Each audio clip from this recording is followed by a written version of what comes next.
Right then, another Touareg video. So the last one were the snorkels.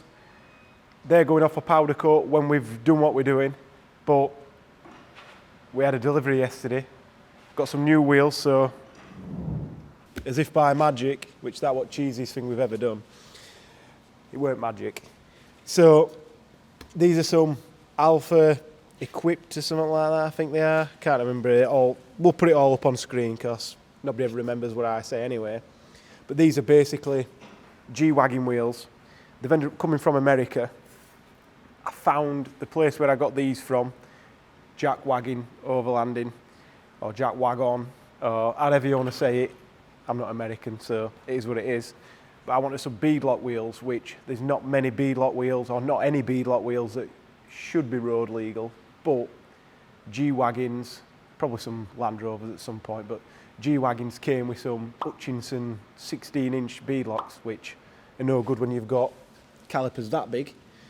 But when I went on the website, I saw they've got some 18-inch ones on there, but they're just ridiculously expensive for a car that we're destroying. Too much.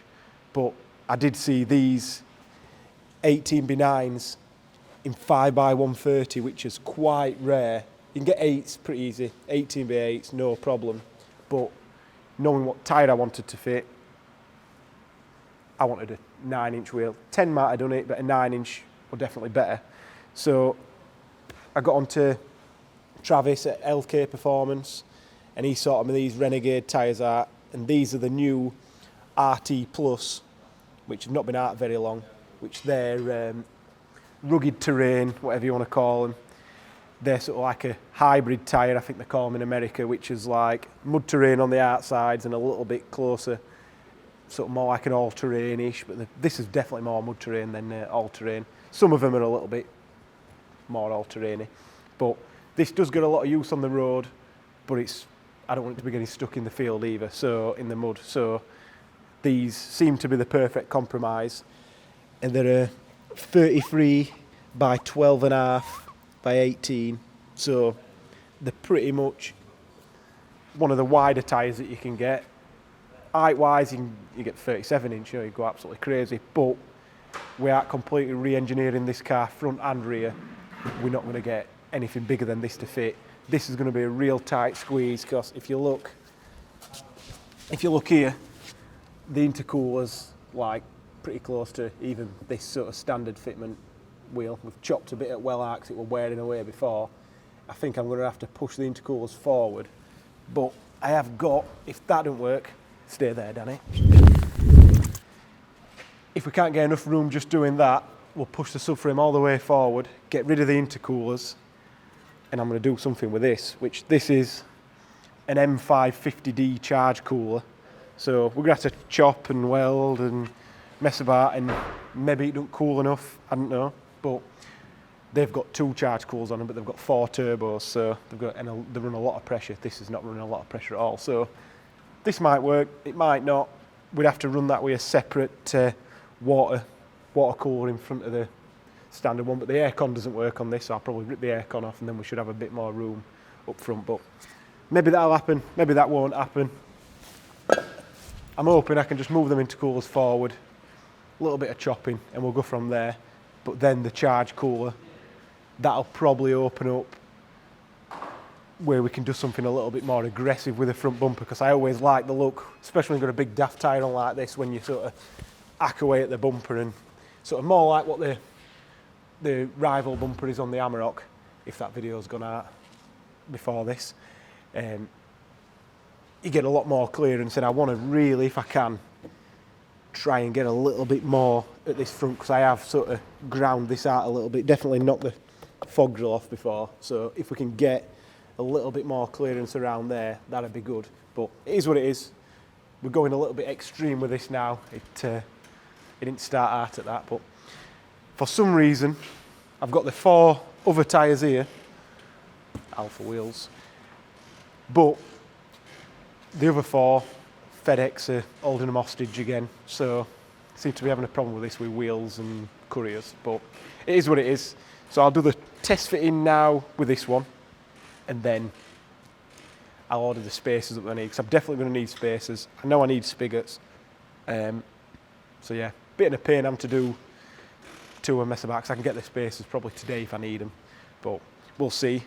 And just for information, you can have a skull and crossbone on it if you want to, but we decided to have the more aggressive sidewall on the outside rather than the show-off sidewall. So yeah, I'll get these test fitted and we'll go from there.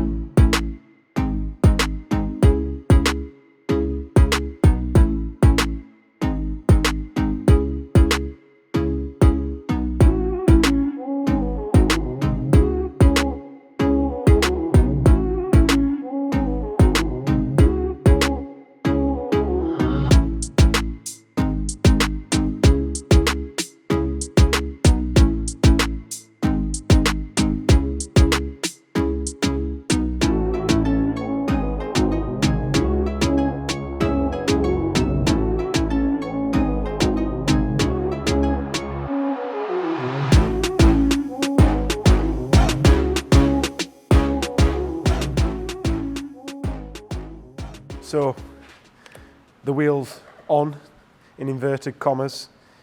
So yeah, we're definitely not going to be able to even turn. I think probably get 10 degrees of lock. So they need to go or push them forward. The bigger concern is the rear. Pretty good if you drop in between one of these, but no good if you don't. So I need to decide what I'm going to do with that. I'm probably going to end up, I didn't want to do it straight away, but we're probably going to have to do a bit of body lift, so which is quite a bit of work on a car that's got a unibody or a monocoque chassis, because you've got to do all the subframes and everything, and the suspension tops and all that. But we'll sort it. It's not a big deal. But we're going to decide what we're going to do with the intercools. I might just take the intercools off and see how hot the charge temps get without any, which I'd assume is hot, but just for a quick test, and then we know how much work the charge cool's got to do. So yeah, it's fits pretty good. Not, but really happy with how much poke we've got. Sort of 2.5 inch. So we're going to get some arches on there anyway, which were expected. Everybody was telling me to get a 10.5 tyre, and I went for a 12.5 anyway. So I've only got myself to blame. But having a tyre that sticks out like that is going to prevent further damage like this. Gosh, you're not going to be sat against tyre. I might be sat against a 20 quid plastic arch rather than outside car. So not that that matters too much. But anyway, the next job, take that back off the front, try it on the rear, and see if we need any spaces. Don't look like I need any for the front. Might need something on the back, but let's see.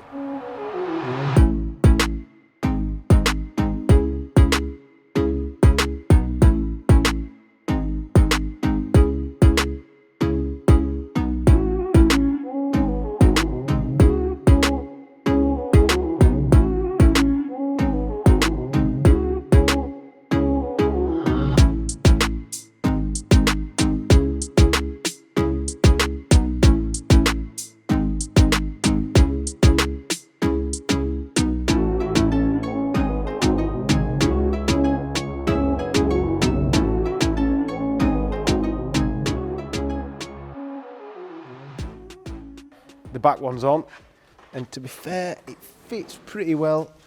It's probably, if we can, when we're doing anything, we try and pull rear subframe back a little bit, but it's not going to catch. Absolutely fine there. We've not got quite as much poke. Don't know whether I've pushed that in, but a 2-inch arch would cover it, or fender if you're in America. But yeah, that should do what we need to do. Yeah, really happy with that.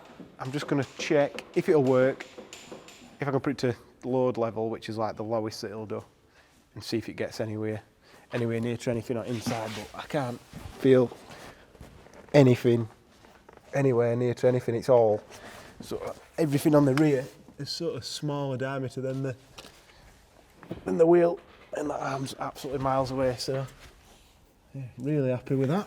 So fitment's not a problem on the rear.